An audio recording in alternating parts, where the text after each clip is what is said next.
Assalamualaikum warahmatullahi wabarakatuh. Apa kabar semua? Semoga kita dalam keadaan sehat walafiat. Alhamdulillah, hari ini kita sudah memasuki pertemuan yang ke-10 pada mata kuliah belajar dan pembelajaran. Saya Rering Hasim, mahasiswa PPI Pasca Sarjana STKIP PPI Makassar, saat ini melakukan praktek mengajar pada mahasiswa STKIP yang ada di tatanan S1. Baik, pada sore hari ini kita akan melanjutkan materi kita, yaitu bagian D, yaitu pengembangan materi sesuai pengalaman belajar. Pada poin pertama, pengembangan pembelajaran berorientasi aktivitas siswa. Pengembangan pembelajaran yang berorientasi kepada aktivitas siswa adalah pengembangan pembelajaran yang meningkatkan aktivitas siswa menjadi lebih aktif, kreatif, efektif, dan menyenangkan bagi siswa. Pembelajaran ini dikenal dengan pembelajaran pakem. Menurut CD, pakem adalah singkatan dari pembelajaran aktif, kreatif, efektif, dan menyenangkan. Kemudian selanjutnya, dalam pakem, semua siswa dikondisikan untuk terlibat langsung secara aktif dalam semua kegiatan pembelajaran. Dengan kondisi ini, siswa dituntut kemandiriannya untuk mengalami sendiri objek dan peristiwa yang dipelajari sambil berinteraksi, berkomunikasi, dan melakukan refleksi dalam setiap kegiatan pembelajaran. Pembelajaran aktif, kreatif, dan efektif dan menyenangkan juga dirancang untuk mampu mengembangkan kreativitas. Pembelajaran harusnya memberikan ruang yang cukup bagi prakarsa, inisiatif, dan kreativitas serta kemandirian siswa sesuai dengan bakat dan minat dan perkembangan fisik serta psikologinya. Kemudian selanjutnya, pembelajaran pakem atau aktif, kreatif, efektif, dan menyenangkan adalah salah satu metode mengajar yang di dalamnya terdapat pembelajaran yang kreatif, yang aktif, yang efektif, dan menyenangkan. Melalui kegiatan pembelajaran yang bersifat interaktif, siswa dapat berpikir lebih banyak untuk dirinya sendiri dan memperoleh keterampilan, pengetahuan, dan sikap untuk persiapan kehidupan di masa depan. Kemudian selanjutnya, kemandirian dan kemampuan pemecahan masalah merupakan tujuan yang ingin dicapai oleh semua bentuk pembelajaran, termasuk pembelajaran pakem. Adapun ciri-ciri seseorang pembelajar yang mandiri adalah: pertama, mampu secara cermat mendiagnosis situasi pembelajaran tertentu yang sedang dihadapinya. Kemudian yang kedua, mampu memilih strategi belajar tertentu untuk menyelesaikan masalah belajarnya. Kemudian selanjutnya, memonitor keefektifan strategi tersebut.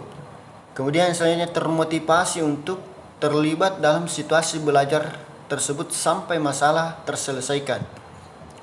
Kemudian yang kedua, yaitu pengembangan pembelajaran pengalaman guru.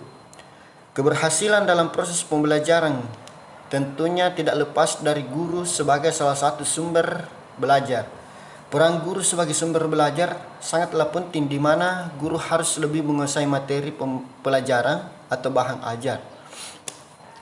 Tidak hanya itu, guru harus lebih banyak memiliki bahan referensi. Hal ini untuk menjaga guru memiliki pemahaman yang jauh lebih baik tentang materi yang akan diajarkan. Dalam perkembangan ilmu pengetahuan dan teknologi, guru dituntut untuk lebih menguasai informasi dan kreatif dalam menyampaikan materi pembelajaran.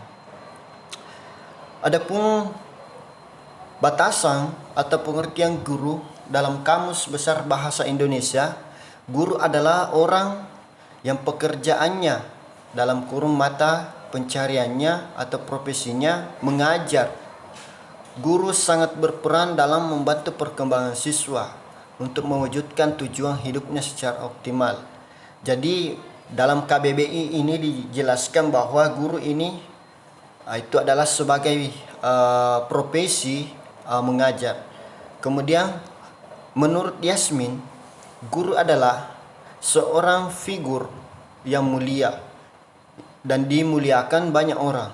Kehadiran guru di tengah-tengah kehidupan manusia sangat penting.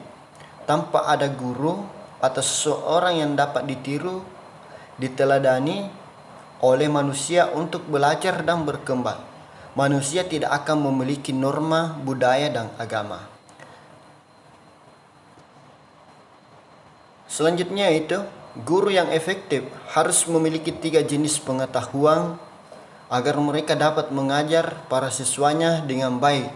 Ketiga jenis pengetahuan tersebut adalah yang pertama, pengetahuan tentang pembelajaran dan bagaimana mereka belajar dan berkembang dalam konteks sosial. Kemudian yang kedua, pemahaman tentang mata pelajaran yang diajarkan dan keterampilan yang berkaitan dengan tujuan sosial pendidikan. Pemahaman tentang pengajaran yang berkaitan dengan materi ajar dan siswa yang diajar, sebagaimana yang diindikasikan dari hasil penelitian dan yang didukung oleh suasana kelas yang produktif. Selanjutnya itu beberapa pengembangan pembelajaran berdasarkan pengalaman guru. Kedua, guru dalam proses belajar mengajar. Guru bermutu memungkinkan siswanya untuk tidak hanya dapat mencapai standar nilai akademik secara nasional, tapi juga mendapatkan pengetahuan dan keahlian yang penting untuk belajar selama hidup mereka. Menurut Elaine bin Johnson, mengajar sifatnya sangat kompleks karena melibatkan aspek pedagogis, psikologis, dan didaktis secara bersamaan. Aspek pedagogis menunjukkan pada kenyataan bahwa mengajar di sekolah berlangsung dalam suatu lingkungan pendidikan. Cara penangkapan siswa terhadap materi pembelajaran tidak sama, cara belajar juga beragam. Yang pertama, melaksanakan pembelajaran dengan baik. Kedua, memberikan feedback atau umpan balik. Melakukan komunikasi pengetahuan. Guru sebagai model dalam bidang studi yang diajarkannya. Poin kedua, peranan guru dalam proses pembelajaran. Ada beberapa peranan guru dalam proses pembelajaran. Yang pertama, guru sebagai demonstrator. Dengan peranannya sebagai demonstrator atau pengajar, guru hendaknya senantiasa menguasai bahan atau materi pelajaran yang akan diajarkannya, serta senantiasa mengembangkan dan meningkatkan kemampuannya. Kemudian yang kedua, guru sebagai pengelola kelas. Tujuan pengelolaan kelas adalah menyediakan dan menggunakan fasilitas kelas untuk bermacam-macam kegiatan belajar dan mengajar agar mencapai hasil belajar yang baik. Guru sebagai mediator dan fasilitator. Sebagai mediator, guru hendaknya memiliki pengetahuan dan pemahaman yang cukup tentang media pendidikan, karena media pendidikan merupakan alat komunikasi untuk lebih mengefektifkan proses belajar dan mengajar. Guru sebagai evaluator. Fungsi ini dimaksudkan agar guru mengetahui apakah tujuan yang telah dirumuskan telah tercapai atau belum, dan apakah materi yang sudah diajarkan cukup tepat. Yang ketiga, pengembangan strategi dan metode pembelajaran. Pengembangan strategi dan metode pembelajaran yang menyenangkan adalah pembelajaran yang membahagiakan peserta didik. Bahagia berarti perasaan atau keadaan tentram, bebas segala yang menyusahkan berkaitan dengan belajar. Bahagia adalah keadaan yang bebas dari tekanan, ketakutan, dan ancaman. Menurut Jalaluddin Rahmat, kebahagiaan ditentukan oleh ketersambungan dengan tujuan hidup, dengan masyarakat, dengan hal-hal spiritual, dengan apa saja yang bermakna, sehingga kebermaknaan dalam pembelajaran akan membuahkan kebahagiaan bagi peserta didik. Menurut Dunni menjelaskan bahwa pembelajaran efektif memudahkan peserta didik belajar sesuatu yang bermanfaat seperti fakta, keterampilan, nilai, konsep, dan hidup serasa dengan sesama atau sesuatu yang diinginkan.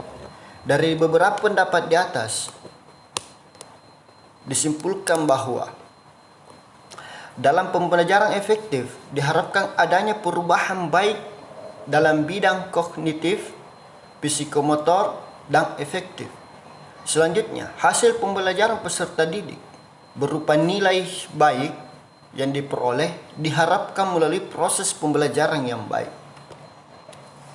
Salah satu metode pembelajaran yang dapat membangkitkan minat belajar siswa melalui metode Pakem, di mana hakikat Pakem sebenarnya adalah memberi rasa nyaman dan betah siswa atau anak didik dalam menerima pelajaran.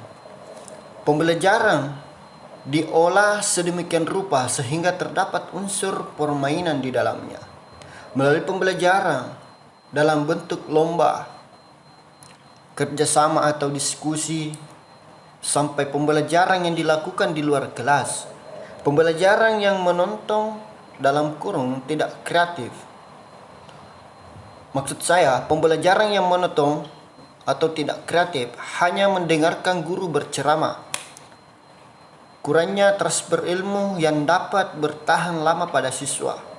Dan terakhir tentu saja sangat membosankan. Jadi perlu dipahami bersama bahwa pembelajaran yang monoton itu sangatlah tidak bagus untuk diterapkan, karena di dalamnya tidak ada di dalamnya sesuatu hal yang membuat siswa tidak kreatif. Kemudian dia juga tidak efektif. Dan yang paling penting adalah ketika kita melakukan pembelajaran yang secara monoton itu, siswa serasa cepat bosan atau tidak menyenangkan. Mungkin itu yang sempat saya sampaikan pada hari ini dari materi di poin D ini. Saya berharap kepada seluruh mahasiswa bisa memahami atau banyak membaca lagi dari materi-materi yang berkaitan dengan materi hari ini, karena ini adalah bagian-bagian besar. Mungkin itu, sekian dan terima kasih. Jangan pernah berhenti untuk belajar. Assalamualaikum warahmatullahi wabarakatuh.